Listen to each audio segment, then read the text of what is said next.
கர்த்தருடைய நாமம் மகிமைப்படுவதாக. தியானிக்கும்படியாய் ஆண்டவர் நமக்கு இன்றைக்கு கர்த்தர் நமக்கு கொடுக்கிற வார்த்தை மத்தேயு 6ஆம் அதிகாரம் 33-34.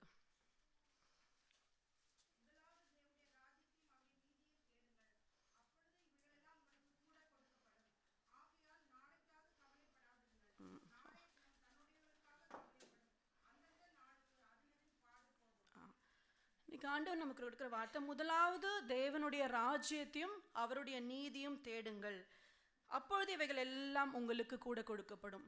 இவைகள் எல்லாம் அப்படின்னா அது எவைகள்?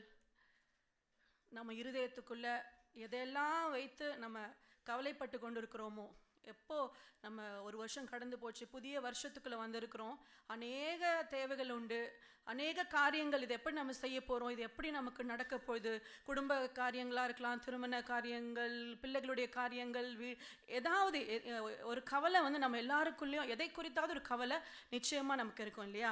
ஆண்டவர் சொல்கிறாரு, கவலைப்படுகிறதுனாலே உங்களில் எவன் தன் சரீர அளவோடு ஒரு முழத்தை கூட்டுவான். அதனால் நீங்கள் உடைக்காகவும் நீங்கள் கவலைப்படுகிறது என்ன? காட்டு புஷ்பங்கள் எப்படி வளர்கிறது என்று கவனித்து பாருங்கள், அவைகள் உழைக்கிறதும் இல்லை நூற்கிறதும் இல்லை, என்றாலும் சாலமோன் முதலாய் தன் சர்வ மகிமையிலும் அவைகளில் ஒன்றை போலாகிலும் முடித்திருந்ததில்லை என்று உங்களுக்கு சொல்கிறேன். அற்ப விசுவாசிகளே, இன்றைக்கிருந்து நாளைக்கு அடுப்பிலே போடப்படும் காட்டு புல்லுக்கு தேவன் இவ்விதமாய் உடுத்துவித்தால் உங்களுக்கு உடுத்துவிப்பது அதிக நிச்சயம் அல்லவா? அதனால் எண்ணத்தை உடுப்போம், எண்ணத்தை குடிப்போம் என்று சொல்லி, எண்ணத்தை உடுப்போம் என்று கவலைப்படாதிருங்கள் என்று சொல்லி ஆண்டவர் சொல்கிறார். இவைகள் எல்லாம் அப்போ நமக்கு யார் இதெல்லாம் தேடுகிறார்களா? இவைகள் எல்லாம் அஞ்ஞானிகள் நாடி தேடுகிறார்கள் என்று சொல்லி ஆண்டவர் சொல்கிறார். அஞ்ஞானிகள்னா யாரு? தேவனை அறியாதவர்கள் இதெல்லாம் நாடி தேடுகிறார்கள். ஆனால் அப்போ இதெல்லாம் நமக்கு தேவை இல்லையானா? இதெல்லாம் நமக்கு தேவைதான். இதெல்லாம் நமக்கு தேவை என்று சொல்லி நம்முடைய பரமபிதா அறிந்திருக்கிறார், தேவைதான். ஆனால் நம்ம எதை முதன்மைப்படுத்தணும்? முதலாவது எதை நம்ம வாழ்க்கையில் முதன்மையாக நம்ம வைக்கணும்னா, முதலாவது தேவனுடைய ராஜ்யத்தையும் அவருடைய நீதியும் நம்ம முதலாக வைக்க வேண்டும் என்று சொல்லி கர்த்தர் சொல்கிறாரு. அப்போ பார்த்தீங்கன்னா இதில் இப்போ ஒரு கவலை வந்தாலே ஒரு கூடவே ஒரு பயம் இல்லையா? நாளைய தினத்துக்கு என்ன ஆகுமோன்னு சொல்லி இன்னிலேருந்தே நமக்குள்ள ஒரு பயம் நமக்கு இருந்துக்கிட்டே இருக்கும் இல்லையா?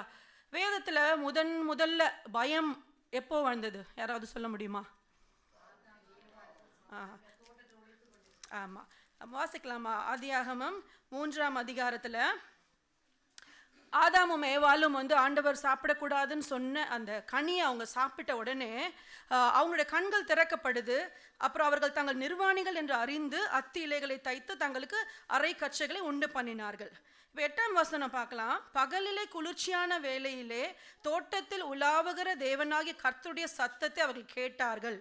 அப்பொழுது ஆதாமும் அவன் மனைவியும் தேவனாகிய கர்த்தருடைய சந்நிதிக்கு விலகி தோட்டத்தின் விருட்சங்களுக்குள்ளே ஒளித்து கொண்டார்கள். அப்பொழுது தேவனாகிய கர்த்தர் ஆதாமை கூப்பிட்டு, நீ எங்கே இருக்கிறாய் என்றார். அதற்கு அவன், நான் தேவரீருடைய சத்தத்தை தோட்டத்திலே கேட்டு நான் நிர்வாணியாய் இருப்பதினால் பயந்து ஒளிந்து கொண்டேன்.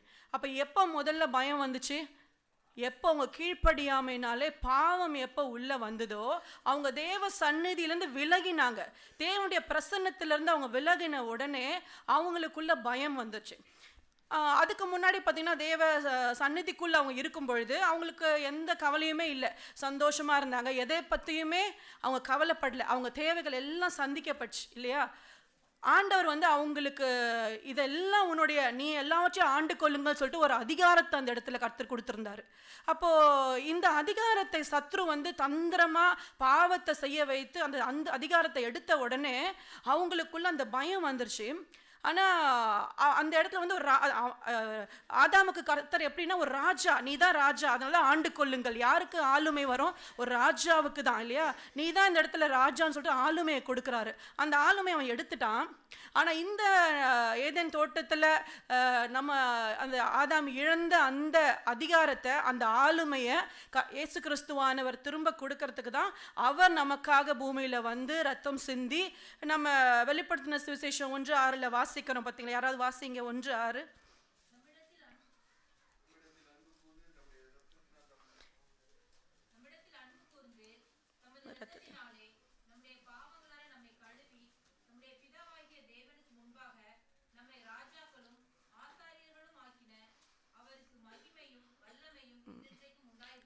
ஆமா. அப்போ அந்த ராஜா அந்த ஆளுமையை இழந்த ஆளுமையை இயேசு கிறிஸ்து மறுபடியுமா பெற்று நமக்கு தரும்படிக்கு தான் அவர் உலகத்துல வந்து நம்மளை ரட்சித்து பாவங்கள் எல்லாம் கழுவி மறுபடியுமாய் வந்து நம்மளை ராஜாக்களும் ஆசாரிகளும் ஆக்கினார் நம்ம வாசிக்கிறோம்.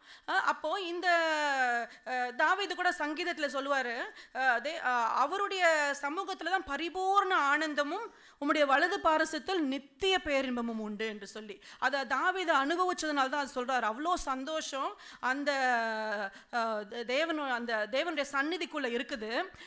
அதனால தான் ஆண்டவர் சொல்றாரு, முதலாவது நீங்க எதை தேடணும்னா ஆண்டவருடைய பிரசன்னம் தான் அவருடைய டெரிட்டரி இல்லையா, அவருடைய ராஜ்யம்.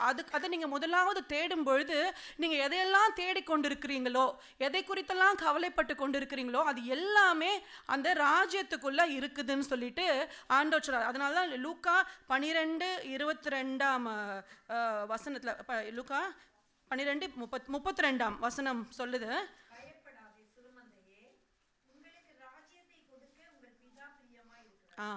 ஆண்டவர் என்ன சொல்றாரு, நம்ம பயந்து நம்ம கவலைப்பட்டு கொண்டிருக்கிறதுனால ஆண்டவர் சொல்றாரு, பயப்படாதே சிறு மந்தையே, உங்களுக்கு எதை கொடுக்கிறாரா, ராஜ்யத்தை கொடுக்க உங்கள் பிதா பிரியமாயிருக்கிறார் என்று சொல்லி. ஏன்னா அந்த ராஜ்யத்துக்குள்ள நம்ம வரணும், நம்ம அந்த ராஜ்யத்துக்குள்ள தான் அவர் நமக்கு வைத்திருக்கிற நன்மைகள் எல்லாம் நம்ம அனுபவிக்கணும்னா அந்த தேவ ராஜ்யத்துக்குள்ள வந்தாதான் அதை நம்ம அனுபவிக்க முடியும். அதனால தான் தேவனுடைய ராஜ்யத்தை தேட சொல்றாரு. நம்ம வேதாகம் முழுக்க பார்த்தீங்கன்னா ராஜ்யத்தை குறித்தும் ராஜாவை குறித்தும் இதுதான் நம்ம வேதம் முழுவதுமா, சரியா?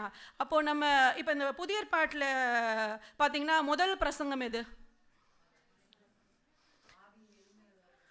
இல்லை, மனம் ஃபர்ஸ்ட் யோவான் ஸ்நானகன் வந்து என்ன பிரசங்கிக்கிறாரு? மனம் திரும்புங்கள், பரலோக ராஜ்யம் சமீபமா இருக்கிறது. சரி, இப்போ இயேசு கிறிஸ்து வந்து ஞானஸ்நானம் எடுத்து அதுக்கப்புறம் அவருடைய ஊழியத்தை தொடங்கினார் இல்லையா? அப்போ அவர் என்ன பிரசங்கிக்கிறாரு? மத்தேயு 5:17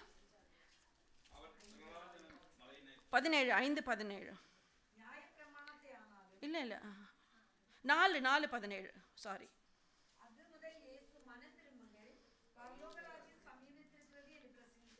ஆமாம். அப்போது முதல்ல யோவான் ஸ்நானகன் வந்து பிரசங்கித்தது என்னன்னா, மனம் திரும்புங்கள், பரலோக ராஜ்யம் சமீபமாக இருக்கிறது. அடுத்து இயேசு கிறிஸ்து வந்து முதலாவது பிரசங்கித்ததும் மனம் திரும்புங்கள், பரலோக ராஜ்யம் சமீபமாக இருக்குது. சீஷர்களுக்கு வந்து மத்தேயு 10:7 நம்ம வாசிக்கலாம்.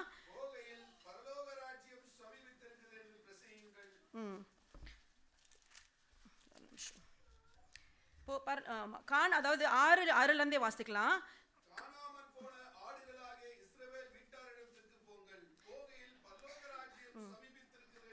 அப்போ சீஷர்கள்கிட்ட கூட என்ன சொன்னாரு? போய் பரலோக ராஜ்யம் சமீபமா இருக்கிறதுன்னு பிரசங்கிங்கன்னு சொன்னார் இல்லையா? இப்போ லாஸ்ட் ஆண்டவர் பரமேறி போகிற அந்த கடைசி அப்போஸ்தலர் நடவடிக்கை வந்து 1:13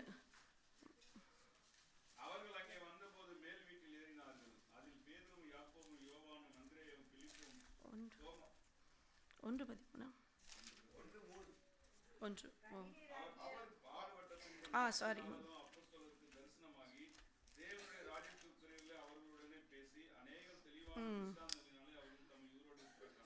ஆமாம். அப்போது 40 நாட்கள் வந்து ராஜ்யத்துக்கு. அப்போ எதை ஆண்டவர் அவருடைய பிரசங்கம் முழுவதுமாக எதை குறித்ததாக இருந்தது?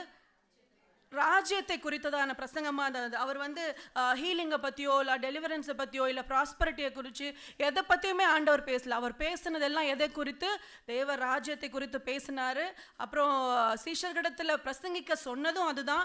நம்ம நிறைய எக்ஸாம்பிள், நிறைய வசனங்கள் இருக்குது. அதனால தான் இந்த பவுல் கூட பார்த்திங்கன்னா நம்ம எடுக்க வேண்டாம். அவரும் பார்த்திங்கன்னா அவர் ஒரு வாடகைக்கு வீட்டில் தங்கி அவர் தேவ ராஜ்யத்தை குறித்து பிரசங்கித்து வந்தான்னு சொல்லி. பேதுருவும் கூட இதே இந்த வசனம் ரிப்பீட் ஆகிறத நம்ம பார்க்க முடியும். அப்போ ஏன் இவ்வளவு ராஜ்யத்தை குறித்து ஆண்டவர் பேசுறாருன்னா அந்த ராஜ்யத்துடைய முக்கியத்துவத்தை நம்ம அறிந்து கொள்ள வேணும் இல்லையா? அப்போ இந்த தேவ ராஜ்யத்துக்குள்ள நம்ம போகணும்னா அதுக்கு வந்து ஆண்டவர் நம்ம என்டர் ஆகணும்னா அதுக்கு நம்ம என்ன செய்யணும்? நம்ம இப்போ வாசித்தது போல மத்தேயு 3:2 மனம் திரும்புங்கள், பரலோக ராஜ்யம் சமீபமாக இருக்கிறது. இயேசு கிறிஸ்துவும் அதை தான் சொன்னார். அப்போ முதல்ல நம்ம என்ன பண்ணணுமா? தேவனுடைய ராஜ்யத்துக்குள்ளே போகணும்னா மனம் திரும்பணும் என்று சொல்லி ஆண்டவர் சொல்றாரு. அப்போ இது யாருக்கு சொல்லப்பட்டதுன்னா, புறஜாதியாருக்கு இல்லை, யூதர்களுக்கு இடத்துல வந்து மனம் திரும்புங்கள் என்று சொல்லி பிரசங்கம் பண்றாங்க. அந்த நிக்கோதேமே வந்து ஆண்டவர்கிட்ட பேசும்பொழுது கூட ஒருவன் என்ன சொல்றாரு, ஜலத்தினாலும் ஆவியினாலும் பிறவாவிட்டால் தேவனுடைய ராஜ்யத்தில் அவன் பிரவேசிக்க மாட்டான் என்று மெய்யாகவே மெய்யாகவே ஒரு தடவை சொல்லியிருக்கலாம். மெய்யாகவே மெய்யாகவே மெய்யாகவே ஏன் 2 தடவை சொல்கிறேன்னா, ஆண்டவர் ஸ்ட்ரெஸ் பண்ணி சொல்கிறார். இது மறுபடியும் பிறக்காத அனுபவம் இல்லைன்னா தேவனுடைய ராஜ்யத்துக்குள்ளே பிரவேசிக்கவே முடியாது. அப்போ மனம் திரும்பணும். நம்ம ஒருவேளை நம்ம நினைக்கலாம், நான் ஞானஸ்நானம் எடுத்தாச்சு, நான் விக்கிரகங்கள் ஒருவேளை நம்ம வேறு மதத்துலேருந்து வந்ததுன்னா விக்கிரகங்கள்லாம் நான் விட்டுட்டேன், ஒரு நம்ம பழைய பாவத்தின் அடிமைத்தனத்தில் இருந்திருந்தோன்னா, எனக்குள்ளே இப்படிப்பட்ட பாவங்கள்லாம் காணப்பட்டுச்சு, நான் வந்து இப்படி குடிப்பழக்கத்தில் இருந்தேன், இல்லை சினிமா சீரியல் இப்படி ஆண்டவருக்கு பிரியமில்லாத நிறைய காரியங்கள் எனக்குள்ளே காணப்பட்டுச்சு, அதையெல்லாம் நான் விட்டுட்டு வந்துட்டேன். இப்போ நான் சர்ச்சுக்கு நான் ரெகுலராக போகிறேன், நான் ப்ரேயர் பண்ணுறேன், நான் பைபிள் வாசிக்கிறேன், ஒருவேளை நம்ம வந்து நான் ஊழியம் செய்கிறேன், நான் நல்லா பிரசங்கிக்கிறேன், நான் நல்லா வர்ஷிப் பண்ணுறேன், இப்படி நம்ம ஒருவேளை நம்ம அநேக காரியங்களை நம்ம சொல்லலாம். ஆனால் ஆண்டவர் விரும்புகிற மனம் திரும்புதல் எப்படிப்பட்டதுன்னா, ஒரு உதாரணத்துக்கு சொல்லலாம். இப்போ இந்த பக்கம் வந்து நரகம், இந்த பக்கம் பரலோகம் இல்லையா? அப்போது இந்த பக்கத்துக்கு வழியாக போயிட்டு இருந்த நாம இப்போ திரும்பி ஆண்டவர் எப்படி மனம் திரும்ப சொல்கிறாருன்னா, அப்படியே திரும்பி ஆப்போசிட், அதாவது 180 டிகிரி இல்லையா, டோட்டலாக இப்படி திரும்ப வந்து ஆண்டவர் நம்ம மனம் திரும்ப அழைக்கிறாரு. ஆனால் நம்ம எப்படி திரும்பி இருக்கோம்னா, நம்ம நினச்சிருக்கோம் நம்ம மனம் திரும்பிட்டோம். ஆனால் நம்மளுடைய மனம் திரும்புதல் எப்படிப்பட்டதாக இருக்குதுன்னா, ஒரு 90 டிகிரி திரும்பிட்டு இந்த பக்கம் பரலோகத்தின் வழி இல்லையா, ஆண்டவர் சொல்லுகிற, ஆண்டவர் நமக்கு வைத்திருக்கிற வழி இல்லையா. நாம் என்ன பண்ணுறோன்னா, நம்ம 90 டிகிரி திரும்பிட்டு நமக்குன்னு ஒரு தனி ரூட்டை போட்டு, என்னுடைய வழி தனி வழின்னு சொல்லிட்டு, நமக்கு இருதயத்துக்கு நமக்கு எது நல்லதுன்னு தோணுதோ, நமக்கு எது சந்தோஷமாக இருக்குதோ, நமக்கு எது பிரியமாக இருக்குதோ அந்த வழியை நாமளே ஒரு வழியை தெரிந்தெடுத்து, இதுதான் தேவனுக்கு பிரியம், நம்மளாவே ஒரு அதனால ஆண்டவர் சொல்ற, நீ சுய புத்தியின் மேல் சாயாமல் முழு இருதயத்தோடு ஆமாம் அவடத்தில் அப்படிதான் கர்த்தர் நம்மளை வந்து முழு இருதயத்தோடு நம்மளை தேடணும். அப்படிப்பட்ட மனம் திரும்புதெல்லாம் கர்த்தர் விரும்புகிறாரு. நம்ம வந்து நான் இல்லைங்க, நான் ஜெபிச்சுட்டு தான் நான் பண்ணுவேன், ஒவ்வொரு காரியமும் நான் ஜெபிச்சுட்டு தான் நான் செய்கிறேன் நம்ம சொல்லலாம். ஆனால் ஆண்டவர் எப்படி தெரியுமா விரும்புகிறார்? நம்ம ஜெபம் எப்படிப்பட்டதாக இருக்கணும் தெரியுமா? ஆண்டவரே, நான் இதை செய்ய போகிறேன், என்னை ஆசீர்வதிங்க. நம்ம ஜெபம் அநேக நேரங்கள் அப்படிப்பட்டதான் இருக்கு. ஆண்டவரே, இதை நான் செய்ய போகிறேன், ஆசீர்வதிங்க, நான் இதை கொடுக்க, இப்படி ஒவ்வொரு காரியத்தையும் நம்ம ஆண்டவர்கிட்ட எப்படின்னா ஒரு இன்ஃபர்மேஷன் தான் கொடுக்குறோம்.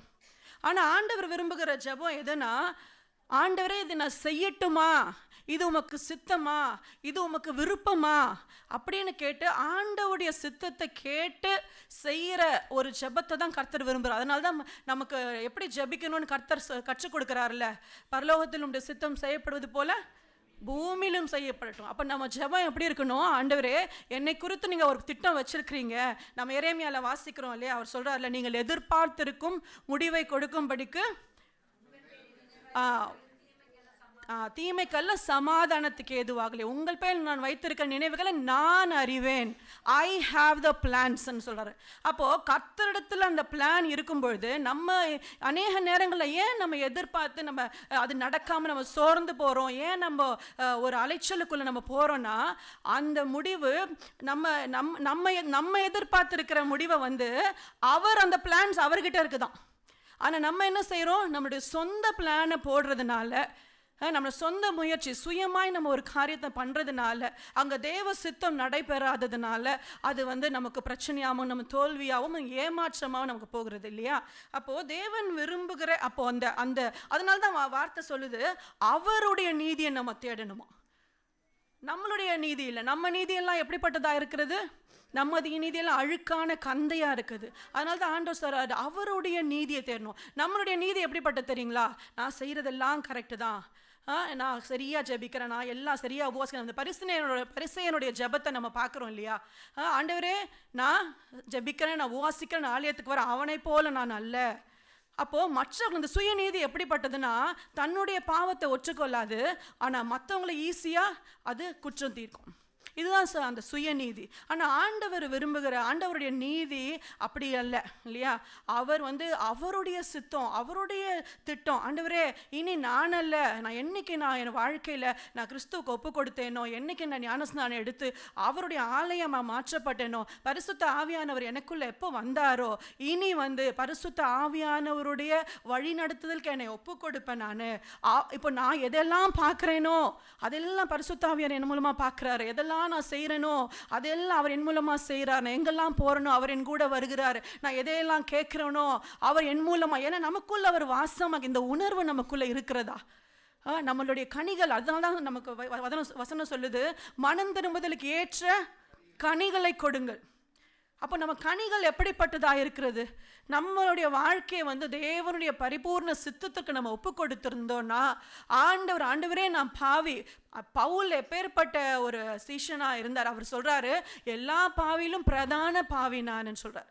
அப்போது தன்னுடைய பாவங்கள், அப்போ நம்ம பாவங்கள், நான் பாவின்ற ஒரு பாவ உணர்வு நமக்குள்ளே வரும்பொழுது தான் நம்ம ஆண்டோட கிருபையை கேட்குறோம். அப்பா, இந்த பாவம் எனக்குள்ளே இருக்குது, இதிலிருந்து எனக்கு விடுதலை தாங்கப்பா. நம்ம கேட்கும்பொழுது நம்ம விடுதலையை பெற்றுக்கொள்ள முடியும்.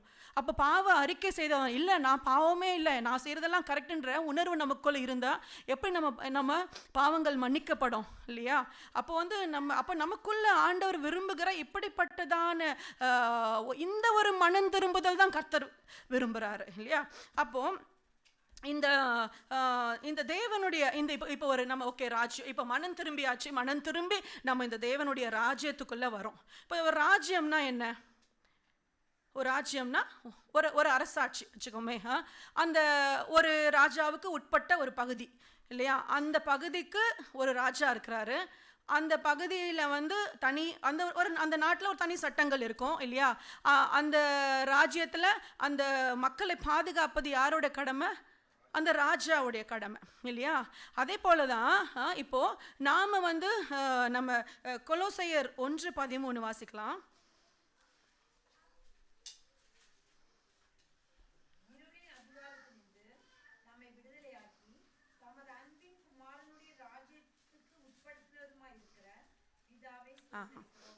அப்போது நம்ம எங்கே இருந்தோம்? ஒரு இருளின் அதிகாரத்துக்குள்ள இருந்த நம்மளை, ஒரு டார்க்னஸ்ல இருந்த நம்மளை நம்மளை அன்பின் குமாரனுடைய ராஜ்யத்துக்கு உட்படுத்தினவர். அப்போ நம்ம ஒரு ராஜ்யத்துலேருந்து நம்ம எங்கே வந்திருக்கோம்? அன்பின் குமாரனுடைய ராஜ்யத்துக்குள்ளே நம்ம வந்திருக்கிறோம். அப்போது அந்த ராஜ்யம், அப்போ அன்னைக்கு இவங்க யூதர்கள்லாம் என்ன நினச்சாங்க? ஏன் அவங்க ஆண்டவர் ஏற்றுக்கொள்ளலைன்னா, அவங்க நினச்சாங்க இந்த ராஜ்யம் ஃபிசிக்கலாக வரும், அவர் ராஜாதி ராஜாவை வருவார், அவர் ஆட்சி செய்வார். அவங்களுடைய திங்கிங் அப்படி இருந்ததுனால அவர் ஆண்டவரை ராஜாவாக அவங்க ஏற்றுக்கொள்ளலை. இப்படி வருவாருன்னு சொல்லிட்டு அவங்க யோசிக்கலை இல்லையா? ஆனால் இங்கே ஆண்டவர் சொல்கிற ராஜ்யம் என்ன? இந்த ராஜ்யம் எங்கே இருக்குதான்? நமக்குள்ளே தான் இருக்குது. அந்த ராஜ்யம் உங்களுக்குள்ளே இருக்கிறதேன்னு சொல்கிறாரு. அப்போது நம்மளுடைய இருதயத்தை தேவனுக்கு நம்ம முற்றிலுமாக ஒப்பு கொடுக்கும் போது, நம்மளை முழுவதுமாக, நம்ம ஆவி ஆத்துமா சரீரத்தை முழுவதுமாக அவருக்கு ஒப்பு கொடுக்கும் பொழுது ஆண்டவர் நம்மை ஆளுகிறார் இல்லையா? அவர் நம்மை ஆளும் பொழுது நம்ம எப்படியா மாறுறோம்? தேவனுடைய ராஜ்யமாக நம்ம மாறுறோம். நமக்கு ஒரு ஃபிசிக்கல் ஒரு ராஜ்யம் இருக்குது. எப்போனா நமக்கு 1000 வருடம் அரசாட்சியில் அந்த ராஜ்யம் வரும். ஆனால் இப்போ ஆண்டவர் சொல்கிற இந்த காரியம் நமக்குள்ளே இருக்கிற ஆண்டவர் இந்த உலகத்தில் நமக்குள்ள தேவ ராஜ்யத்தை ஸ்தாபிக்க அவர் பிரியமுள்ளவராக இருக்கிறதுனால தான் அந்த ராஜ்யத்தை கொடுக்க பிதா அவங்க பிரியமாக இருக்கிறாருன்னு சொல்லிட்டு நமக்கு சொல்லப்பட்டிருக்குது. அப்போது இந்த இருளிலிருந்து இப்போ இந்த ராஜ்யத்துக்குள்ளே நம்ம வந்துட்டோம் இல்லையா? வந்துட்டதுனால தான் இப்போ ஆண்டவர் சொல்கிறாரு யோவான் 17:16, நான் உலகத்தான் அல்லாதது போல நீங்கள் உலகம், அப்போ நான் இல்லாதது போல் நீங்கள் முன்னாடி உலகத்தில் இருந்தீங்க, உலகத்துக்கு அடிமைகளாக இருந்தீங்க. இப்போ நீங்கள் வந்திருக்க ராஜ்யம் எப்படின்னா அது உலகத்து இல்லை, அது வித்தியாசம். அப்போ அது அந்த உலகம் வேறு, இது வேறு இல்லையா? இது தேவனுடைய ராஜ்யம். அப்போ நான் உலகத்தார் அல்லாதது போல் நீங்களும் உலகத்தார் அல்ல அப்படின்னு சொல்லிட்டு ஆண்டவர் சொல்கிறார். எத்தனை பேருக்கு நமக்கு அந்த உணர்வு இருக்குது? நான் உலகத்தார் அல்ல. ஏன்னா உலகத்தின் காரியங்கள் எவ்வளவோ நமக்குள்ளே இன்னும் அந்த இன்ஃப்ளூயன்ஸ் இருந்துகிட்டே, நம்ம உலகத்தில் தான் இருக்கிறோம். அதனால் அந்த இன்ஃப்ளூயன்ஸ் நமக்குள்ள, ஆனால் நமக்குள்ள அந்த உணர்வு நான் உலகத்தார் அல்ல, நான் ஒரு புதிய ஒரு ராஜ்யத்துக்குள்ள நான் வந்திருக்கிறேன்ற உணர்வு நம்மள எத்தனை பேருக்கு நமக்கு இருக்குது? அப்போது இந்த ராஜ்யத்தில் பார்த்தீங்கன்னா நமக்கு ஒரு விசேஷமான ஒரு பாதுகாப்பு உண்டு, ஒரு ராஜா நமக்கு உண்டு இல்லையா? நம்ம அந்த உணர்வு நமக்குள்ள இருக்குதா? ஏன்னா அந்த உணர்வு இல்லாததுனால தான், ஏன்னா ஒரு ராஜா எனக்கு இருக்காரு, எனக்கான தேவைகளை அவர் சந்திப்பார், எனக்கான பாதுகாப்பு எல்லாம் அவரிடத்துல எனக்கு கிடைக்கும்னு சொல்லிட்டு நம்ம உணர்வு இல்லாமல் தான் அநேக நேரத்தில் நம்ம எப்படி புலம்பிக் கொண்டிருக்கிறோம். எனக்கு யாருமே இல்லை, எனக்கு யார் இதை செய்வா, எனக்கு யார் அதை செய்வா, இது எப்படி ஆகும் அப்படி ஆகும்னு சொல்லி நம்ம புலம்பி கொண்டிருக்கிறவங்கள நம்ம கவலைப்பட்டு கொண்டிருக்கலாம் இருக்கிறோம். அதுக்கு தான் ஆண்டவர் மீகா 4ஆம் அதிகாரம் 7, 8, 9 வாசிக்கலாம்.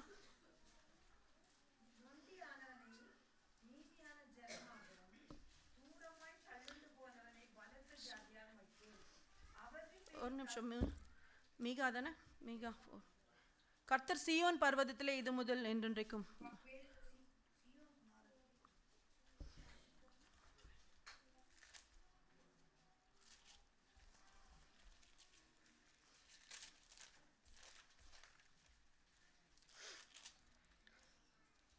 மீகா 4 இல்லை, அதான் ஆமாம், அதே தான் வாசிங்க. இல்லை, நொண்டியான கரெக்டு தான் வாசித்தது. நொண்டியானவளை மீதியான ஜனமாகவும் தூரமாய் தள்ளுண்டு போனவளை பலத்த ஜாதியாகவும் வைப்பேன். அவர்கள் பேரில் கர்த்தர் சியோன் பர்வதத்திலே இது முதல் என்றென்றைக்கும் ராஜாவாயிருப்பார். மந்தையின் துருகமே, சீயோன் குமாரத்தின் அரணே, முந்தின ஆளுகை உன்னிடத்தில் வரும், ராஜரீகம் எருசலேம் குமாரத்தினிடத்தில் வரும். இப்பொழுதும் நீ சத்தமிட்டு கதறுவானேன், ராஜாவானவர் உன்னிடத்தில் இல்லையோ. ஆண்டவர் என்ன சொல்றாரு பார்த்தீங்களா? அதாவது ராஜாவானவர் உன்கிட்ட இல்லையோ, நீ எதுக்கு சத்தமிட்டு கதறி கொண்டிருக்கிற? உனக்கு ராஜா இல்லையா? முந்தின ஆளுகை உன்னிடத்துல வரும். நமக்கு ஒரு ஆளுகையை கர்த்தர் கொடுத்திருந்தார்ல, எல்லா சத்ருவின் கிரியைகளுக்கு மேலே நமக்கு ஒரு அதிகாரத்தையும் ஒரு ஆளுமையும் கர்த்தர் கொடுத்திருந்தார்ல. அப்படி இருக்கும்போது உனக்கு இவ்வளோ பெரிய ஒரு ஆளுகை நான் தந்திருக்கனே, அந்த ராஜரீகம் உனக்கு நான் ஒரு ராஜரீக ஒரு அபிஷேகத்தை நான் கொடுத்துருக்கிறேனே, அப்படி இருக்கும்போது நீ சத்தமிட்டு கதறுவானேன், ராஜா உனக்கு இல்லையா? ஆண்டவர் இது எவ்வளோ ஒரு வேதனையாக இருக்கும் இல்லையா ஆண்டவருக்கு? நான் இருக்கும்பொழுது இப்படி நீங்கள் கதறிக்கொண்டு இருக்கிறீங்களேன்னு சொல்லிட்டு ஆண்டவர் சொல்கிறார். இப்போது ஒரு எக்ஸாம்பிளுக்கு உதாரணத்துக்கு பார்த்தீங்கன்னா, இப்போது வெளிநாட்டு இந்த ஃபாரின் எம்பசி இருக்குது இல்லைங்களா, தூதரகம் இருக்குது. இப்போ குவைட்டில் இந்திய தூதரகம் இருக்குது இல்லையா? அப்போ அந்த குவைட்டில் அந்த தூதரகத்துக்குள்ளே இந்த குவைட்டின் சட்டத்திட்டங்கள்லாம் அதுக்குள்ளே செயல்படாது, அப்படி தானே? அந்த தூதரகத்துக்குள்ளே யாரெல்லாம் இருக்கிறா? நம்ம அதில் வேலை செய்கிறவங்கெல்லாம் இந்தியர்களாக இருப்பாங்க. அவங்க இந்திய சட்டத்திட்டங்களுக்கு உட்பட்டவர்களாக இருப்பாங்க. இந்தியாவுக்கு தான் அவங்க வேலை செய்கிறாங்க இல்லையா? அவங்களோட தேவைகள் எல்லாம் யாரால் சந்திக்கப்படும்? இந்திய அரசாங்கத்தினால சந்திக்கப்படும். இவங்க மேலே யாராவது கை வச்சா இவங்களுக்கு ஏதாவது ஒரு பிரச்சனைனா யார் வருவா? இந்தியா வரும். இந்திய அரசாங்கம் தான் பொறுப்பு இல்லையா? அப்போ அது போல தான் இன்னைக்கு நாம் உலகத்தில் தான் இருக்கிறோம், ஆனால் நம்முடைய ராஜ்யம் வேற இல்லையா? எப்படி அந்த தூதரகத்துக்குள்ள ஒரு அவங்களுடைய காரியங்கள் எல்லாமே தனி இல்லையா? அவங்களுக்கு அது போல் நாம் இந்த உலகத்தில் இருந்தாலும் நமக்கு இருக்கிற இந்த ராஜ்யத்தில் நமக்கு ராஜா வேறு, நம்ம ராஜ்யம் வேறு, நமக்கு சட்டங்கள் வேறு, நமக்கு ஒரு இராணுவம் உண்டு. நம்முடைய ப்ரொடெக்ஷன் ப்ரொவிஷன் எல்லாமே எங்கேருந்து வருது? நம்முடைய ராஜாவிடத்துலேருந்து தான் நமக்கு வருது, சரிங்களா? அப்போது அதனால தான் ஆண்டவர் நம்மளை எப்படி பார்க்குறாருன்னா, 1 பேதுரு 2:9 நீங்களும் உங்களை அந்தகாரத்தினின்று தம்முடைய ஆச்சரியமான ஒளியினிடத்திற்கு வரவழைத்தவருடைய புண்ணியங்களை அறிவிக்கும்படிக்கு தெரிந்து கொள்ளப்பட்ட சந்ததியாயும் ராஜரீகமான ஆசாரிய கூட்டமாயும் பரிசுத்த ஜாதியாகவும் அவருக்கு சொந்த ஜனமாயும் இருக்கிறீர்கள். அப்போ எவ்வளோ ஆண்டவர் நம்மளை எப்படி பார்க்குறாரு பார்த்தீங்களா? எப்படி சொல்கிறாரு? நம்மளை பரிசுத்தமான ஒரு ஆசாரிய கூட்டம். முன்னாடி எங்கேயோ இருந்தோம், காணியாட்சிக்கு புறம்பாக இருந்தோம். இப்போது ஆண்டவர் நம்மளை அவர் ராஜ்யத்துக்கு உட்படுத்தின உடனே நம்மளை ஆண்டவர் அடிமைகளாக இருந்தோம் நம்ம இல்லையா? அடிமைகளாக இருந்த நம்மளை அவர் ராஜ்யத்துக்கு கொண்டு வந்து ஆண்டவர் நம்மளை எப்படி சொல்கிறாரு? பரிசுத்தமான ஒரு ஆசாரிய கூட்டம், நீங்க பரிசுத்த ஜாதி, நீங்க அவர் என்னுடைய சொந்த ஜனம், என்னுடைய சம்பத்து அப்படின்னு சொல்லிட்டு ஆண்டவர் சொல்றாரு. இப்போ நம்ம இந்த ராஜ்யத்துக்குள்ள வந்துட்டதுனால உலகத்துல என்ன காரியங்கள் வேணா நடக்கலாம். ஒருவேளை நமக்கு விலைவாசி ஏறலாம், பஞ்சம் வரலாம், பட்டினி வரலாம், போர் வரலாம், எப்படிப்பட்ட சூழ்நிலைகள் சட்டங்கள் மாறலாம். என்ன மாறினாலும் இந்த ராஜ்யத்துக்குள்ள நம்ம வந்துட்டோம்னா நமக்கு ப்ரொவிஷன் எங்க? சூப்பர் நேச்சுரல் ப்ரொவிஷன் நமக்கு உண்டாயிருக்கும். எத்தனை பேர் அதை விசுவாசிக்கிறீங்க? அல்லேலூயா, ஆமென். இதுதான் ஆண்டவர் நமக்காக பரலோக பொக்கிஷ சாலையை கர்த்தர் நமக்காக திறந்து அதிலிருந்து, அதில் தான் நம்ம பார்க்குறோம். வேதத்தில் அநேக எக்ஸாம்பிள்ஸ் இருக்கு. ஈசாக்கு பஞ்சத்தில் விதை விதைத்தான், அவன் 100 மடங்கு. எப்படிங்க அது நடந்தது? குறைவுகளையும் நிறைவாக்குகிற தேவன் நம்மளோடு கூட இருக்கிறார். சூழ்நிலையில குறித்து நம்ம எவ்வளவு பயப்படுறோம். ஐயோ இப்படி நடக்குதே, அப்படி மாறுதே, இந்த சட்டங்களை மாத்துறாங்களே. இல்ல, ஈசாக்குக்கு செய்த தேவன் நமக்கு செய்ய மாட்டாரா? 2 மீன்களும் 5 அப்பமும் கொண்டு 5000 பேருக்கு அது எப்படி சாத்தியமாச்சு?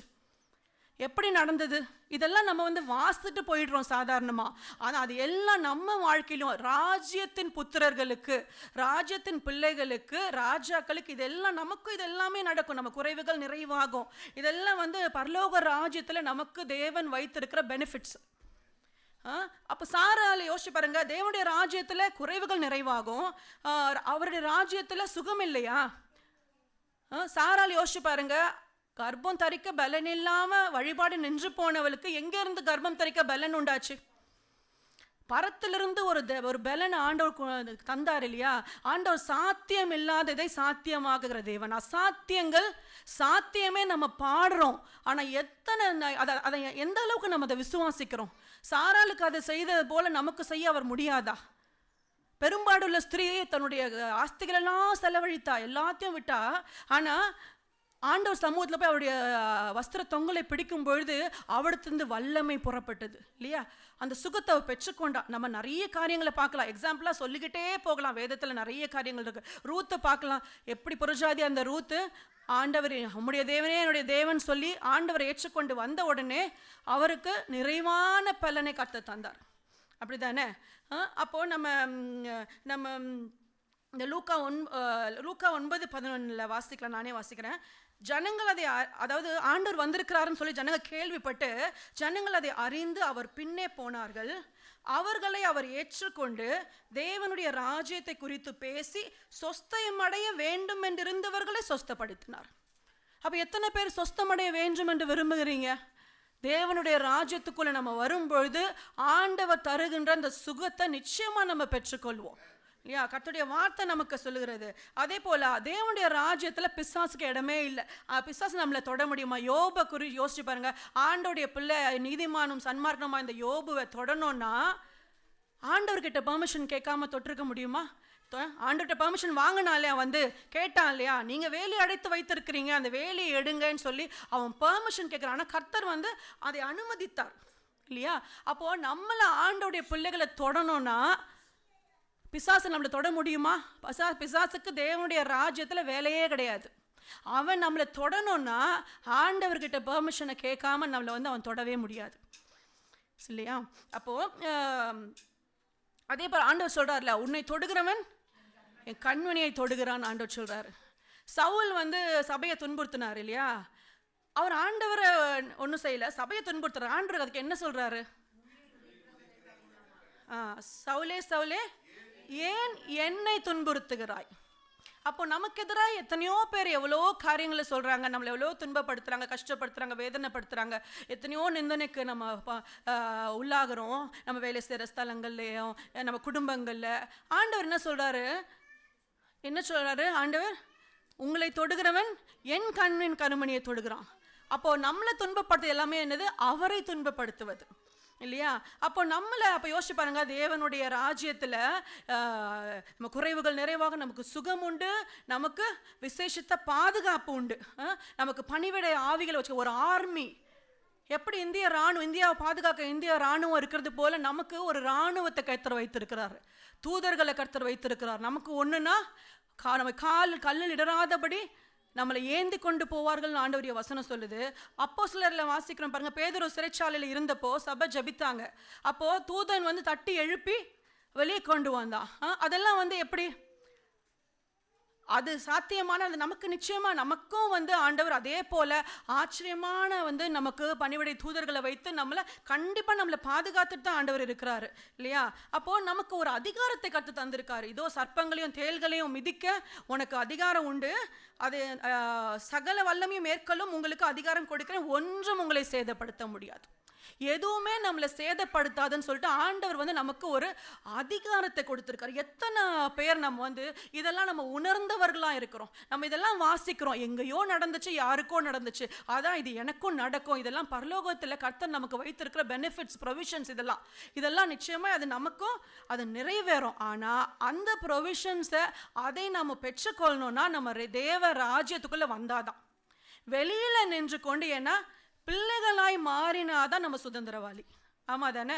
ஒரு தகப்பனாருடைய சொத்துக்கள்லாம் யார் சுதந்திரவாளி? பிள்ளைகள் தான் இல்லையா?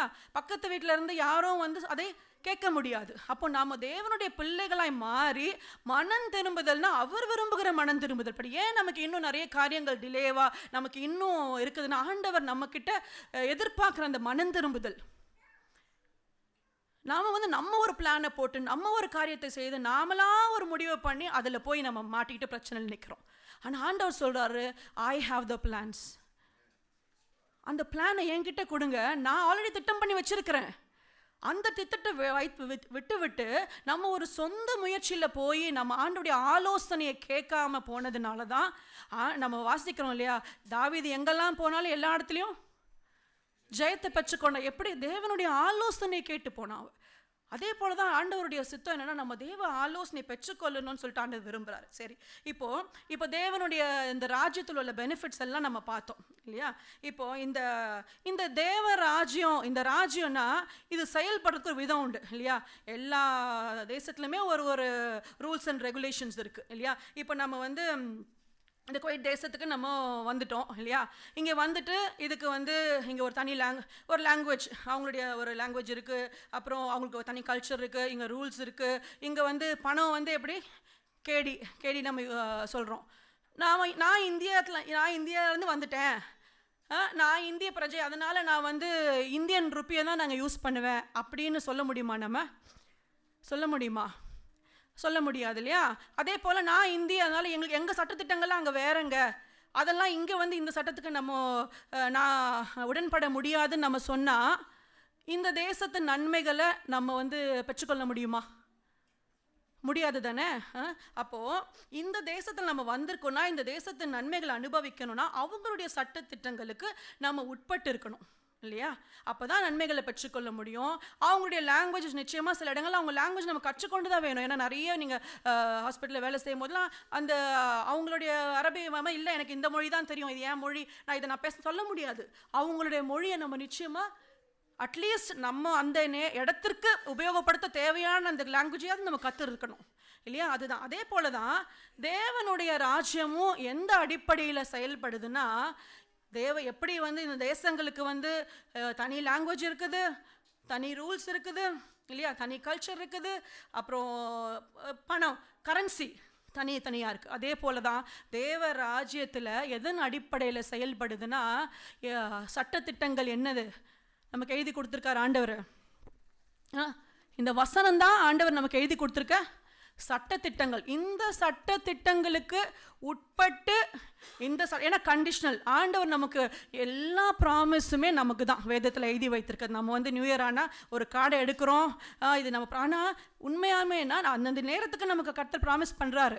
ஆனால் இந்த வேதாகமத்தில் எழுதி வைக்கப்பட்டிருக்க அத்தனை வாக்குதத்தங்களுக்கும் நம்ம சுதந்திரவாளி தான் இல்லையா? இது எல்லாம் நம்ம சுதந்திரிக்கணும்னா இதனுடைய வேதத்தின் சட்ட திட்டங்களுக்கு நம்ம உட்பட்டவர்களாக இருக்கணும்.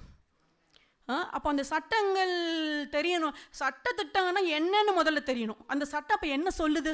அப்போ வேதத்தை கையில் கொடுத்து இதுதான் சட்டம், இதை படிங்கன்னு சொல்லி ஆண்டவர் நம்ம கையில் இந்த வேதத்தை எழுதி கொடுத்துருக்காரு. எத்தனை பேர் நம்ம இந்த வேதத்தின் தேவனுடைய சட்டத்திட்டங்களை எவ்வளோ பேர் நம்ம விரும்பி ஆண்டவருடைய இதை நம்ம வாசிக்கிறோம். நமக்கு தேவைகள் நடக்கணும், ஆண்டவருடைய கையை எதிர்பார்க்குறோம். இதை செய்யணும் அதை செய்யணும்னு சொல்லிட்டு ஆண்டவர்கிட்ட போய் நிற்கிறோம். ஆனால் ஆண்டவருடைய இருதயத்தில் என்ன இருக்குது, அவனுடைய இருதயத்தில் என்ன இருக்குதுன்னு சொல்லி போகணும்னா நம்ம வந்து என்ன, இந்த வேத சட்டத்திட்டங்களை நம்ம எடுத்து நம்ம வாசிக்கணும்.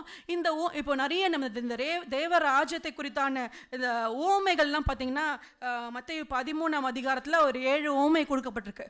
முதல் ஓமை பார்த்திங்கன்னா நம்ம விதைக்கிறவனுடைய அந்த விதைன்றது என்னது? வசனம். எப்போது நம்ம 4 வகையான அந்த சாயில பார்க்குறோம். வழியருகே விதைக்கப்பட்ட கற்பாறை, அப்புறம் முள்ளுள்ள இடங்கள், நல்ல நிலத்தில். நம்ம நிலம் நல்லதா இருக்கும் பொழுது தான் அதில் விதைக்கப்படும் பொழுது அது வசனங்கள் பலன் கொடுக்கும். அப்போ அந்த வசனம் வந்து உள்ளே போகணும்னா நிலம், அதனால தான் மனம் திரும்பணும்னு ஆண்டவர் சொல்கிறார். அதுக்குள்ளே தேவையில்லாத காரியங்கள்லாம் இருந்துச்சுன்னா அது பலன் தராது இல்லையா? அதனால தான் ஆண்டவர் முதல்ல சுத்தம் பண்ணுங்க. அதெல்லாம் மனம் திரும்பி தேவன் விரும்புகிற மனம் திரும்பல் நமக்குள்ளே உண்டாகும் பொழுது அங்கே என்ன நடக்குதுன்னா, அங்கே வந்து வசனங்கள் வேர் கொண்டு உள்ளே போய் பலன் கொடுக்குது இல்லையா? அதனால ஆண்டவர் சொல்கிறாரு, காதுள்ளவன் கேட்க கடவன் சொல்லி. ஏன்னா சில பேருக்கு ஆண்டவர் அந்த சீஷர்களுக்கு சொல்கிறாங்க, நீங்கள் ஊமைகளாக பேசுகிறீங்க, ஏன் ஊமைகளாக பேசுகிறீங்க? அப்போ ஆண்டவர் சொல்கிறாரு, அவங்க கண்டும் காணாதவர்களாய் கேட்டும் கேளாத உணராதவர்களாக இருக்கிறதுனால நான் அவங்களுக்கு உமைகளாக பேசுகிறேன். ஆனால் யாருக்கு வந்து தேவ ராஜ்யத்தின் ரகசியங்களை கர்த்தர் வெளிப்படுத்துகிறார் தெரியுமா? அவங்க சீஷர்களுக்கு தான் சொல்கிறாரு, பரலோக ராஜ்யத்தின் ரகசியங்கள் அறியும்படிக்கு உங்களுக்கு வெளிப்படுத்தப்பட்டிருக்கிறது, அவர்களுக்கோ அது வெளிப்படுத்தலை. அப்போ நம்ம தேவ ராஜ்யத்தின் ரகசியங்களை தெரிஞ்சுக்கணும்னா தேவனுடைய சீஷர்களாக மாறணும். ஜனங்க நிறைய பேர் வந்து அவங்களாம் என்னென்னா வந்தாங்க, ஏதாவது ஒரு நன்மையை பெற்றுக்கொண்டு திரும்ப போயிடுவாங்க. சீஷர்கள் அப்படி கிடையாது, தேவனோடு கூட இருந்தாங்க. அவர் எங்கே போனாலும் கூடவே. அதைத்தான் ஆண்டவர் நம்மகிட்ட எதிர்பார்க்குறார். அதனால தான் எல்லா இடத்துலையும் போய் நீங்கள் எல்லாரும் சீஷர்களாக்குங்கள் தான் கர்த்தர் சொல்கிறார். விசுவாசித்து அவங்க ஞானஸ்தானத்தை அவங்க சீஷர்களாக மாறணும். அப்போ நமக்குள்ள ஆண்டவர் வந்து இந்த தேவ ரகசியங்களை நமக்கு ஏன் இன்னும் புரியாமல் இருக்குதுன்னா, நம்ம இன்னும் சீஷர்கள் அந்த அனுபவத்துக்குள்ளே நம்ம வரல. நம்ம எதையாவது கிடைக்குமா, இதை எனக்கு செய்ய மாட்டாரா, அதை செய்ய மாட்டாரான்னு சொல்லிட்டு தேவனுடைய கரத்தை மாத்திரமே பார்த்துட்டு இருக்கிறதுனால தான் இன்னும் அந்த தேவராஜ்யத்தின் ரகசியங்களை நம்ம இன்னும் புரிந்து கொள்ளாமல் இருக்கிறோம். நம்ம இந்த சட்டத்திட்டங்களை பற்றி பார்க்கும்போது பார்த்தீங்கன்னா, உபாகமம் 28:1-2 வாசிக்கிறோம். டைம் ஆகுது, நான் வேகமாகவே சொல்கிறேன். இன்று நான் உனக்கு விதிக்கிற உன் தேவனாகிய கர்த்தருடைய கட்டளைகளின்படியெல்லாம் செய்ய நீ கவனமாக இருக்கும்படிக்கு அவர் சத்தத்திற்கு உண்மையாய் செவி கொடுப்பாயானால் உன் தேவனாகிய கர்த்தர் பூமியில் உள்ள சகல ஜாதிகளும் உன்னை மேன்மையாக வைப்பார். நீ உன் தேவனாகிய கர்த்தரின் சத்தத்துக்கு செவி கொடுக்கும் பொழுது இப்பொழுது சொல்லப்படும் ஆசீர்வாதங்கள் எல்லாமே உனக்கு வந்து பலிக்கும். எப்போ பலிக்கும்? தேவனுடைய சட்ட கற்பனைகளுக்கு கீழ்ப்படிந்தாதான், இந்த சட்ட திட்டங்களுக்கு கீழ்ப்படிந்தாதான் அந்த ஆசீர்வாதங்கள்லாம் பலிக்கும். உபாகமம் 28 அநேக ஆசீர்வாதங்கள் கொடுக்கப்பட்டிருக்கு. நீ போகையிலும் ஆசீர்வதிக்கப்பா, வருகையிலும் நம்ம எல்லாருக்கும் தெரியும் இல்லையா? அந்த ஆசீர்வாதங்கள் எல்லாம் நம்ம பெற்றுக்கொள்ளணும்னா அவருடைய வார்த்தைக்கு கட்டளைகளுக்கு கீழ்ப்படியணும் ஒன்று. ஏன்னா அவருடைய வாக்குத்தத்தங்கள் எல்லாம் ஆமென்றும் ஆமேன் என்றும் இருக்கிறது என்று ஆண்டவர் சொல்லியிருக்கிறார் இல்லையா? அப்போ இது ஒரு கண்டிஷனல். கீழ்ப்படிந்தினா நீ நன்மையை பெற்றுக்கொள்வேன். இங்கே பிரச்சனையே என்னன்னா, நம்ம கீழ்ப்படிய மாட்டோம், ஆனால் ஆண்டவருக்கு கிட்ட நன்மை எதிர்பார்க்கிறோம். இந்த ஆபிரகாமுக்கு ஆண்டவர் வந்து ஆதியாகமம் 22:18 சொல்றாரு, நீ என் சொல்லுக்கு கீழ்ப்படிந்தபடியினால் உன் சந்ததிக்குள் பூமியில் உள்ள சகல ஜாதிகளும் ஆசீர்வதிக்கப்படும் என்று என் பேரில் ஆணையிட்டேன். அவர் யார் பேரில் ஆணையிடுறாரு? நான் ஆசீர்வதிப்பேன்னு சொல்லிட்டு என் பேரில் ஆணையிட்டேன் ஆண்டவர் சொல்றார். அப்போ யோசித்து பாருங்க, கீழ்ப்படிதலுக்குரிய ஆசீர்வாதம் எப்படிப்பட்டதா இருக்கு. நீ என் சத்தத்துக்கு செவி கூட, யோசுவாட்டோட கருத்து சொல்லுவார் பாருங்க, நீ இந்த நியாயப்பிரமாண புஸ்தகத்தில் உள்ளதை எல்லாவற்றையும் நீ கவனமாக இருக்கணும், அதுவும் இருதயத்தை விட்டு போகவே கூடாது. அப்படியெல்லாம் நீ பண்ணினா நீ செய்வதெல்லாம் வாய்க்கும், அப்போது நீ புத்திமானாய் நடப்பாய். அப்போ யோசிச்சு பாருங்க, நம்ம செய்வதெல்லாம் ஏன் வாய்க்கல தெரியுமா? அவருடைய வார்த்தை நம்ம இருதயத்தில் வைக்காம நம்ம ஓன் காரியங்களை நம்ம வந்து நமக்கு இருதயத்தில் நமக்கு தோணுன காரியங்களை வச்சு நம்மளுடைய ஓன் திட்டங்களை வைத்து கொண்டிருக்கிறதுனால தான் அது வாய்க்காமல் போகுது இல்லையா? அப்போ இன்னொன்று வேகமாக போகலாம். ரெண்டாவது, இப்போ நம்ம ஒன்று பார்த்தோம் சட்டத்திட்டங்கள். நம்ம இந்த தேவனுடைய ராஜ்யத்தில் இன்னொரு காரியம் உண்டு. ஒரு லாங்குவேஜ் இருக்குது. என்ன லாங்குவேஜ் சொல்ல முடியுமா? என்ன லாங்குவேஜ்னா அன்பு தான். இதில் வந்து பார்த்தீங்கன்னா, அன்பில்லாதவன் தேவனை அறியான். இங்கே மொழியே பார்த்தீங்கன்னா ஒன்றுமே இல்லை, அன்பு தான். ஏன்னா என்ன சொல்கிறது, நம்ம பிரதான கட்டளை ஆண்டவர் என்ன சொல்கிறாரு, உன் தேவனிடத்தில் கர்த்தரிடத்தில் முழு ஆத்மாவோட முழு மனதோட முழு பலத்தோட அன்பு கூறணும். இதற்கு ஒப்பான கற்பனை என்ன, உன்னிடத்தில் நீ அன்பு கூறுவது போல பிறனிடத்தில் நீ அன்பு கூறணும்னு சொல்லிட்டு ஆண்டவர் சொல்கிறாரு. ஏன்னா பரிசுத்த ஆவியினாலே தேவ அன்பு நம்ம இருதயத்தில் ஊற்றப்பட்டு இருக்கிறதாம். பரிசுத்த ஆவியானவருக்கு நம்ம வாழ்க்கையில் இடம் கொடுக்கும்பொழுது அவர் நம்ம இருதயத்தில் ஒரு அன்பை ஊற்றும் பொழுது அது கிறிஸ்துவின் அன்பு. அந்த அன்பு தான் நம்ம கொரிந்தியர் 13 வாசிக்கிறோம். அந்த அன்பு வந்து நீடிய, சாந்தம், தயவு உள்ளது, அன்புக்கு பொறாமை இல்லை, தன்னை புகழாது, இருமாப்பாயிராது, அயோக்கியமானதை செய்யாது, தற்பொழிவை நாடாது, சினமடையாது, தீங்கு நினையாது, அநியாயத்தில் சந்தோஷப்படாமல் சத்தியத்தில் சந்தோஷப்படும், அப்புறம் சகலத்தையும் தாங்கும், சகலத்தையும் சகிக்கும், சகலத்தையும் நம்பும். இதெல்லாம் எப்படி? ஏன் நம்மளால சகிக்க முடியல? ஏன் நம்மளால பொறுமையா இருக்க முடியல? சாந்தமா நம்ம இருக்க முடியல? இதுக்கெல்லாம் காரணம் என்னன்னா, நமக்குள்ள இன்னும் கிறிஸ்துவின் அன்பு ஊற்றப்படலை. கிறிஸ்துவின் அன்பு வந்தா, கிறிஸ்துவின் அன்பு எப்படிப்பட்ட அன்புனா, அவர் குத்துனவர்களையும் நேசிக்கிற அன்பு, அவர் மன்னிக்கிற அன்பு. அப்போ கிறிஸ்தவ அன்பு நம்ம இருதயத்தில் இருந்தால் யாரையுமே நம்ம வந்து அந்த கசப்பு நம்ம இருதயத்தில் இருக்கவே இருக்காது. அவங்க நம்மளை அவங்க கஷ்டப்படுத்தினா கூட அவங்கள நேசிக்கக்கூடிய கிருபையும் பலையும் நிச்சயமாக அதை தருவார் ஆண்டவர். அந்த அன்பு நமக்குள்ள, அதுதான் லாங்குவேஜ். ஒரு உதாரணத்துக்கு நான் ஒன்று சொல்லுவேன். ஒரு தடவை வந்து காரில் நாங்கள் அவருக்கு ரிகேல ஹஸ்பண்டுக்கு அங்கே இப்போ ஒரு ஊழியம் கொடுத்துருக்கும் பொழுது, மெசேஜுக்கு போகும்பொழுது காரில் வந்து ஒரு நபரை வந்து, ஒரு ராஜேஷ்னு ஒரு பிரதர், அவர் வந்து ஹிந்தி, அவருக்கு வந்து நமக்கு தமிழ் தெரியாது. அந்த நபரை வந்து அவர் ரிகேக்கு ரெகுலராக போகிறவர். அப்போ நாங்கள் கூட்டிகிட்டு போக வேண்டிய ஒரு சூழ்நிலை. அப்போ அவரை வந்து காரில் போகும்பொழுது அப்போ இவர் கேட்டார், இது மாதிரி உங்களுக்கு தான் இந்த மொழியே தெரியாதே, தமிழே தெரியல, உங்களுக்கு ஹிந்தி தான் தெரியும், நீங்கள் எதுக்காக இங்கே தொடர்ந்து வரீங்க அப்படின்னு கேட்கும்போது அவர் என்ன சொன்னார்னா, அன்பு. இங்கே வந்தால் அந்த எல்லாருடைய அன்பு எனக்கு வந்து அந்த அன்பு தான் என்னை இங்கே தொடர்ந்து வர வைக்குது. அப்போ யோசிச்சு பாருங்க. அதனால தான் அந்த ஒரு லாங்குவேஜ்ன்னு நான் சொன்னேன். அதுக்கு மொழி அவசியம் இல்லை. அந்த அன்பு இருந்துச்சுன்னா யாரையும் உயர்வாவோ தாழ்வாவோ, இவங்க பணக்காரன், இவங்க ஏழை, இவங்க கருப்பு, இவங்க வெள்ளை, இல்லை இவங்க இந்த ஜாதி அந்த ஜாதி, ஆண்டவர் ராஜ்யத்துக்குள்ள எந்த ஒரு ஏற்றத்தாழ்வுமே கிடையாது. எல்லாருமே சகோதர சகோதரிகள், எல்லாருமே வந்து நம்ம ஒரு குடும்பத்தார், ராயல் பிரீஸ்ட்ஹுட். நம்ம எல்லாம் எப்படின்னா ராஜரீக ஒரு குடும்பம் நம்ம எல்லாருமே. அங்கே வந்து ஏற்றத்தாழ்வுக்கு ஒரு இடமே இல்லை. இன்னும் நமக்குள்ள அப்போ அந்த ஏற்றத்தாழ்வு இருக்குதா? இன்னும் நம்ம ஜாதி பார்த்து கொண்டு இருக்கிறோமா? இன்னும் அவன் உயர்ந்தவன், அவன் படித்தவன், அவ்வளோ பெரிய வேலைக்கா, இவன் ரொம்ப தாழ்மையான வேலைக்கா, இவங்க இந்த வேலை தான் செய்கிறாங்க, இந்த உணர்வுகள் இன்னும் நமக்குள்ள இருக்குதுன்னா நமக்குள்ள தேவ அன்பு இன்னும் ஊற்றப்படலைன்னு தான் அர்த்தம். இன்னும் நமக்குள்ள கசப்பு இருந்துகிட்டே இருக்குதா? அந்த கசப்போன வேற நம்ம எப்போவுமே நம்ம மனம் திரும்ப நம்ம டெய்லி நம்ம கன்ஃபஸ் பண்ணுறோம், மன்னிங்கன்னு சொல்லிட்டு நம்ம கன்ஃபஸ் பண்ணுறோம். ஆனால் இருதயத்தில் அந்த வேர் இருந்துக்கிட்டே இருக்கிறதுனால தான் கசப்பான வேர் உள்ளே இருந்தால் அது கிருபையை நஷ்டப்படுத்திடுமா. கர்த்தர் நமக்கு வச்சிருக்க அந்த கிருபையை நம்ம பெற்றுக்கொள்ளாமல் தடை செய்ய எது தருமா இருக்குது? உன் இருதயத்தில் யார் மேலெல்லாம் அந்த கசப்பு இன்னும் இருக்குது, மன்னிக்கவே முடியாது, மன்னிக்கிற மாதிரியா அவன் எனக்கு செய்தான், இப்படிப்பட்ட கசமான காரியங்கள் நமக்குள்ள இருக்கும் பொழுது ஆண்டவருக்கு வச்சுக்கிற நன்மையை, அந்த பரலோகத்தின் நன்மையை நம்ம பெற்றுக்கொள்ள முடியும்? யோசிச்சு பாருங்க. ஆண்டவருடைய கிருபை கேட்கணும். ஆண்டவரே அந்த அன்பை எனக்குள்ள ஊற்றுங்கப்பா, உம்முடைய அன்பை ஊற்றுங்க. நமக்கு இன்னொன்று ஆண்டவர் இன்னொன்று சொல்கிறார். நிறைய அந்த அன்பை குறித்து பார்த்தீங்கன்னா, உங்கள் காரியங்கள் எல்லாம் அன்போடு கூட செய்யப்படணும். அன்பு இல்லாமல் கூட செய்யலாம்.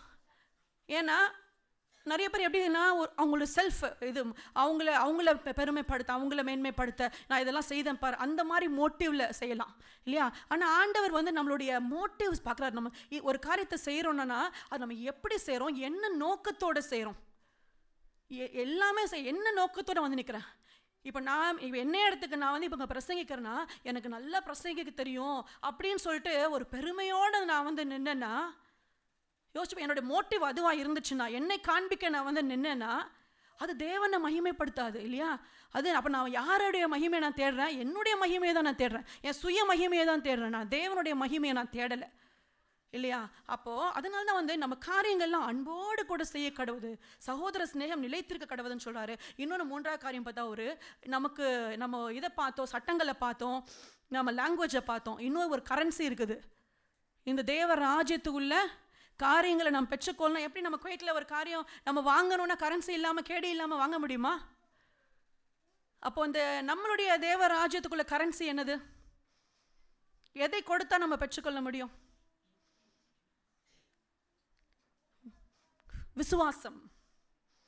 விசுவாசம் இருந்தால் தான் நம்ம பெற்றுக்கொள்ள முடியும். இப்போ சட்டத்திட்டங்கள்லாம் தெரிஞ்சுக்கிட்டோம், இதுதான் ஆண்டவருக்கு பிரியம், இதெல்லாம் நம்ம செய்யணும், கீழ்ப்படி எல்லாம் தெரிஞ்சுக்கிட்டோம்.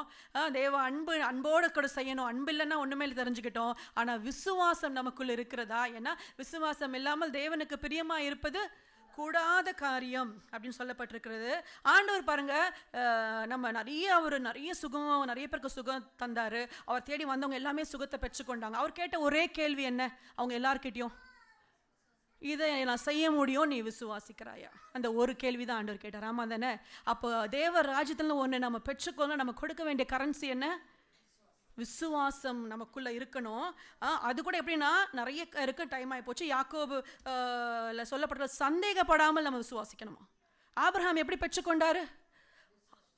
அவர் விசுவாசத்துல உறுதியா இருந்தாரு இல்லையா? ஆரம்பத்தில் கொஞ்சம் அப்படி இப்படி இருந்தார். ஆனால் ஆண்டவரோடு கூட நடக்க அவர் விசுவாசத்தில் வல்லவராய் மாறினார். அது அவருக்கு நீதியாக எண்ணப்பட்டது. அந்த விசுவாசத்தினால அவர் என்ன பண்ணுறார்? அவர் கேட்டதை அவர் பெற்றுக்கொண்டார் இல்லையா? அப்போ தேவனிடத்தில் நம்ம ஒரு பெற்றுக்கொள்ளனா நமக்கு விசுவாசம் தேவைப்படுது.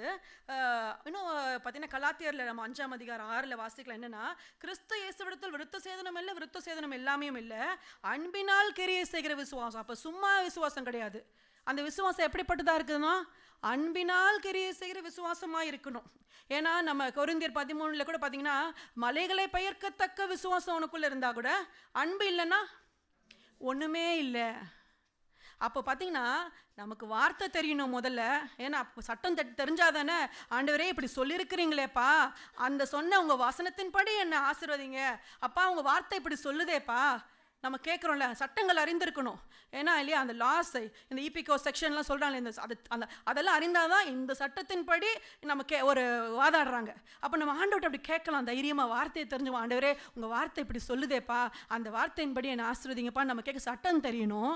இன்னொன்று, அன்பு நமக்குள்ளே இருக்கணும். ஏன்னா அன்பு தான் பிரதான கட்டளை, ஆண்டவர் எதிர்பார்க்குற காரியம். அந்த அன்பு இருந்தால் மட்டும் இல்லை, அந்த அன்போடு விசுவாசம் எப்படிப்பட்டதாக இருக்கணும்? அன்போடு கூட கிரியை நடப்பிக்கிறதா இருக்கணும். அப்போ வார்த்தை, விசுவாசம், அன்பு, இது மூணுமே இணைந்து தான் செயல்படும். ஒன்று தனித்தனியாக இல்லை, இது மூணுமே தேவை. அப்போ இவ்வளோ மேன்மையான அதிகாரத்தை நம்ம பெற்றோம். அப்போ அந்த அறியாமல் தானே நமக்குள்ள இவ்வளவு மேன்மையான காரியங்கள் பரலோக ராஜ்யத்தில் உலகத்தாருக்கும். அப்போ நமக்கும் உலகத்தார் புலம்புறதுக்கும் நமக்கும் ஒரு வித்தியாசமும் கிடையாது. அவங்க எப்படி புலம்புறாங்களோ அதே போல தான் நம்மளும் இல்லையா? ஒரு மாற்றமும் கிடையாது. அப்போ ஏன் அவங்க புலம்புறாங்கன்னா, அவங்களுக்கு ராஜா இல்லை. அவங்க சொல்ல முடியாது, எனக்கு ஒரு ராஜா உண்டு, எனக்கு ஒரு ராஜ்யம் உண்டு, எனக்காக பரலோகத்தின் இந்த தேசம் முழுவதும் நாடே வறட்சியாக மாறினாலும் பரலோக பொக்கிஷசாலை எனக்காக திறந்து அங்கிருந்து ஆண்டவர் மழையை ஏற்ற காலத்தில் நான் பெய்ய பண்ணுவேன்னு சொன்ன தேவன் என்னோடு கூட இருக்கிறாருன்னு அவங்க சொல்கிறதுக்கு அவங்களுக்கு தெரியாது. அவங்களுக்கு அந்த அறிவு இல்லை. ஆனால் நமக்கு எங்கே போச்சு அறிவு? அதனால தான் ஆண்டவர் சொல்கிறாரு, கழுத கூட தன்னை எஜமான அறியுதே, ஆனால் நீங்கள் அறிவில்லை, என்னை அறியலையே. அறியாமையினால என் ஜனங்கள் சங்காரமாகிறாங்க. அந்த அறிவு நமக்கு இல்லை, அந்த உணர்வு நமக்கு இல்லை. நம்ம யாருன்ற தெரியல, நம்முடைய மேன்மை என்ன, நம்ம ஒரு ராஜரிகமான ஆசாரிய கூட்டம், நம்ம ஒரு பரிசுத்த ஜனம். ஆண்டவர் நமக்கு இந்த பரலோகத்துக்கு, இந்த ராஜ்யத்துக்குள்ள கர்த்தர் வைத்திருக்கிற நன்மைகளுக்கெல்லாம் நான் தான் சுதந்திரவாளி. அதை நான் பெற்றுக்கொள்ளனா நம்ம பண்ண வேண்டியது அவருக்கு கீழ்ப்படிந்து அவருடைய சித்தத்திற்கு நம்ம ஒப்பு கொடுத்து அவருடைய சத்தத்தை கேட்டு, ஆவியானவர் நமக்கு தந்திருக்காரு நம்மளை நடத்தி கொண்டு போகிறதுக்கு. அந்த பரலோக ராஜ்யத்துக்கு நேராக நம்மளை நடத்தி கொண்டு போய் அந்த ஆவியானவரை வழி நடத்து. யாருங்க இவ்வளவு செய்ய முடியும்? ஆவியானவர் அனுதினமும் கூட இருந்து, அது வெளியில இல்லை, அவரு உங்களுக்குள்ளவே, ஆவியானவர் நமக்குள்ளவே வந்துதான் நம்ம தேவனுடைய ஆலயமா மாறுறோம். அப்போ தேவனுடைய ஆலயமா நம்ம ஆவியான உள்ளேயே இருந்து இதை செய்யாத, இதை பண்ணி இங்கே உட்காரு, இவ்வளவு மேன்மை ஆண்டவர் நம்ம தந்திருந்து கூட அதை உணர்வு இல்லாதவர்களா தேவ சத்தத்துக்கு கீழ்ப்படியாமல் நம்ம சொந்த இச்சைகளுக்கு இடம் கொடுத்து நம்ம சொந்த காரியங்கள், சொந்த ஆசைகளில் நம்ம விழுந்து போய் தேவன் வைத்திருக்கிற மகா மேன்மையான ஆசீர்வாதங்களை நம்ம இழந்து போய் கொண்டு தானே இருக்கிறோம் இல்லையா? அப்போ இந்த உணர்வு நமக்கு வேணும். இந்த உணர்வு இல்லாதனால நமக்கு கவலை வருது. அப்புறம் அதனால தான் ஆண்டவர் சொல்கிறாரு, பூமியில் என் பொக்கிஷங்களை சேர்த்து வைக்காதீங்க, பரலோகத்தில் சேர்த்து வைங்க. ஏன்னா அதுதான் நிலைத்திருக்கும் இல்லையா? அதுதான் நமக்கு நிலைக்கும், அதுதான் நம்ம நடத்தும். அதனால தான் ஆண்டவர் சொல்கிறாரு, முதலாவது தேவனுடைய ராஜ்யத்தையும் அவருடைய நீதியும் தேடும்போது பின்பு எல்லாம் கொடுக்கப்படும். நம்ம அப்படி தேவனுடைய ஆளுகைக்கு நம்மளுடைய இருதயத்தை முற்றிலுமாக விட்டு கொடுத்தோன்னா நம்ம எல்லாரும் யார்? நடமாடும் ஆலயங்கள். நடமாடும் நிருபங்கள். நம்மளை பார்க்கிறவங்க தேவனை பார்ப்பாங்க, தேவனை தரிசிப்பாங்க. இவங்க அதான் நம்ம ஜெபிக்கிறோம், ஆண்டவரே என்னை பார்க்கிறவங்க ஆண்டவரே உம்மை பார்க்கட்டும். எப்படி பார்க்க முடியும்? தேவனுடைய ஆளுகைக்கு நம்ம ஒப்பு கொடுத்துருக்குறோமா? நம்ம தேவனுடைய அந்த என்ன சொல்கிறது, அந்த ராஜ்யமாக நம்ம மாறி இருக்கிறோமா? நம்ம தேவனுடைய ராஜ்யமாக நம்ம முழு ஆளுகைக்கு உட்பட்டு நம்ம ஒப்பு கொடுத்தாதான் நம்ம தேவ ராஜ்யமாக மாறுவோம். நம்ம மூலமாக அநேக கிறிஸ்துவுக்குள்ள எத்தனையோ ஆத்துமாக்கள் அறியாமல் போய்கொண்டு ஆத்துமாக்களை திருப்பவும் நம்ம அப்படி மாறினாதானே, அப்படி கனி கொடுக்கிறவர்களா, கிறிஸ்துவின் அன்பை வெளிப்படுத்துகிறவர்களா நம்ம மாறினாதானே நம்ம தேவன் சொல்ல முடியும். அந்த வித்தியாசத்தை நம்ம காண்பித்தாதானே. அதே போல் இன்னொரு காரியம் உண்டு, கல்ச்சர். நமக்கு ஒரு உலகத்துக்கு ஒரு கல்ச்சர் வேறு, இங்கே ஒரு கல்ச்சர் இருக்குது, பிப்ளிக்கல் கல்ச்சர் ஒன்று இருக்குது. உலகத்துக்கு ஒத்த வேஷம் தெரியாதீங்கன்னு ஆண்டவர் சொல்கிறாரு. ஆனால் எத்தனை பேர் நமது உணர்வு இருக்குது, உலகம் செய்கிறதெல்லாம் நம்மளும் செய்யணும், உலகம் உடுத்துறமா நம்ம உடுத்தணும், உலகம் நம்மளை தன்னை அலங்கரிக்க போல இல்லை. தேவனுடைய பிள்ளைகளுக்கு ஒரு தனி கல்ச்சர் உண்டு. அந்த கல்ச்சருக்கு நம்ம எவ்வளோ நம்ம அந்த பயந்து ஆண்டவரே நான் ராஜ்யத்தின் பிள்ளைன்ற உணர்வு எத்தனை பேர் நம்ம காணப்படுது. இதெல்லாம் நம்ம இதயத்துக்குள்ளே இருந்து நம்ம தேவனுடைய சித்தத்துக்கு நம்மளை ஒப்பு கொடுக்கும் பொழுது கர்த்தர் நிச்சயமாக நம்மளை கொண்டு உலகத்தில் பெரிய காரியங்களை அவர் ராஜ்யத்தை ஸ்தாபிப்பார். தலைகளை தாழ்த்துவோம். ஸ்தோத்திரிக்கிறோம் அப்பா, அல்லேலூயா, நன்றி செலுத்துகிறோம் ஆண்டவரே. அப்பா இந்த வார்த்தைக்காய் நன்றி தகப்பனே. அப்பா ஸ்தோத்திரிக்கிறோம் அப்பா. முதலாவது தேவனுடைய ராஜ்யத்தையும் நீதியும் தேடுங்கள் என்று சொன்னீங்க ஆண்டவர். அநேக காரியங்கள் ராஜ்யத்தை குறித்து கற்றுக் கொடுத்தீங்கப்பா. எங்களுடைய கர்த்தர் நீர் எங்களுக்கு வைத்திருக்கிற மேன்மை ஆண்டவரே அப்பா இந்த நாள் எங்களுக்கு வெளிப்படுத்தி கொடுத்தீங்க ராஜா ஆண்டவரே. அப்பா ஸ்தோத்திரிக்கிறோம். உலகத்தாரை போல ஆண்டவரே நாங்கள் தேவையில்லாத காரியங்கள் கவலைப்பட்டு கலங்கி கொண்டிராதபடிக்கு நாங்கள் ராஜ்யத்தின் பிள்ளைகள் என்று சொல்லி எங்களுக்கு ஒரு ராஜா உண்டு என்று சொல்லி நாங்கள் அறிந்தவர்களாய் ஹல்லேலூயா ஆண்டவரே. நாங்கள் ஆண்டவரே எங்கள் வாழ்க்கையை ஆண்டவரே எங்களுடைய ஆண்டவரே குடும்பத்தை அப்பா எங்களை உம்முடைய பரிபூர்ணமான அந்த ஆளுகைக்கு ஒப்பு கொடுத்து ஆண்டவரே ஸ்தோத்திரம் ஆண்டவரே. உம்முடைய ராஜ்யத்தை ஆண்டவரே எங்கள் மூலமாய் நீ ஸ்தாபிக்க ஆண்டவரே இந்த நாளில் ஹல்லேலூயா எங்களை நாங்கள் விட்டு கொடுக்கிறோம் ராஜா, எங்களை தாழ்த்துகிறோம் ராஜா. அப்பா நீங்கள் மாத்திரம் மகிமைப்படுவீராக ராஜா. அப்பா ஸ்தோத்திரம். எங்களை நாங்கள் தாழ்த்துகிறோம், தரை மட்டும் உம்மை உயர்த்துகிறோம் ராஜா. இயேசுவின் மூலமாய் செபிக்கிறோம் நல்ல பிதாவே, ஆமென்.